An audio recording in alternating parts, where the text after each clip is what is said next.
Qui dit mois des fiertés dit représentation queer.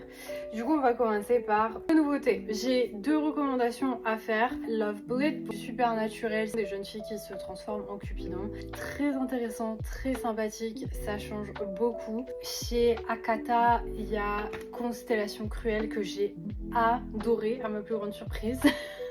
Je suis pas très fan du Friends to Lovers et des triangles amoureux. C'est quelque chose qui aurait plus tendance à m'agacer qu'autre chose. Pourtant ici c'est très... Il y a beaucoup de mélancolie, il y a beaucoup de non-dits, il y a des peurs de briser des relations. Franchement j'ai adoré. Il y a 5 tomes. Bon là c'est le premier qui vient de sortir. Et le deuxième sort au mois de septembre. En plus l'art est incroyable. Aussi délicat que dramatique.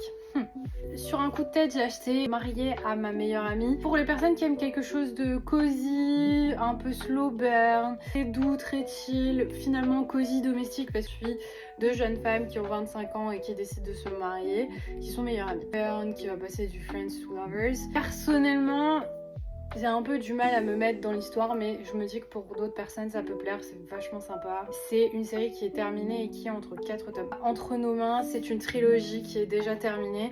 Je pense que c'est vraiment le Girls Love à avoir. C'est beau, c'est réaliste, c'est touchant. 2 anciennes copines sorties ensemble au lycée qui se retrouvent en tant qu'adultes, dans des vies totalement différentes, toutes les deux évoluées pour mieux se retrouver. Une histoire vachement touchante, j'ai beaucoup aimé.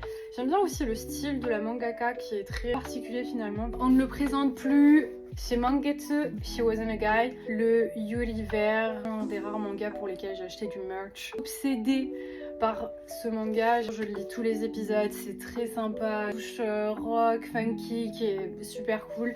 Un des meilleurs classiques je pense. Ce n'est pas le centre de l'histoire mais My Broken Mariko, gros trigger warning hein, sur celui-là, franchement j'ai pleuré à de multiples reprises, très touchant, c'est sur le deuil, c'est une histoire assez particulière. À prendre avec des pincettes, c'est vraiment pas fait pour tout le monde, il n'y a pas vraiment de romance, hein. C'est vraiment centré sur le deuil, mais il y a cette représentation effectivement qui est présente, de codépendance en tout cas affective, de très lourds traumatismes. Je trouve que la mangaka a abordé le thème du deuil d'une manière très intéressante, différente. En fait on est emporté par les émotions tout le long. C'est un autre vieux manga qui est Lover's Kiss qui date des années 90 ou 2000, je sais plus exactement. On suit l'histoire de 3 duos dans un même lycée. Il y a 3 représentations. Au final l'histoire tourne autour principalement garçons. Pour moi c'est un manga un peu old school qui a cette touche très récente, ça se joue beaucoup dans le regard, pas forcément de dialogue, c'est touchant, il y a une histoire intéressante, nébuleuse de relations, c'est même pas un triangle amoureux, c'est un polygone amoureux clairement. Pourquoi faire simple quand on peut faire compliqué finalement? Quelque chose que j'aime beaucoup dans les anciens mangas, en tout cas il y a cette sensibilité, il y a ces thèmes qui sont abordés. Je suis une enfant des années 90 par la même mangaka qui a fait Banana Fish pour ceux qui s'interrogent.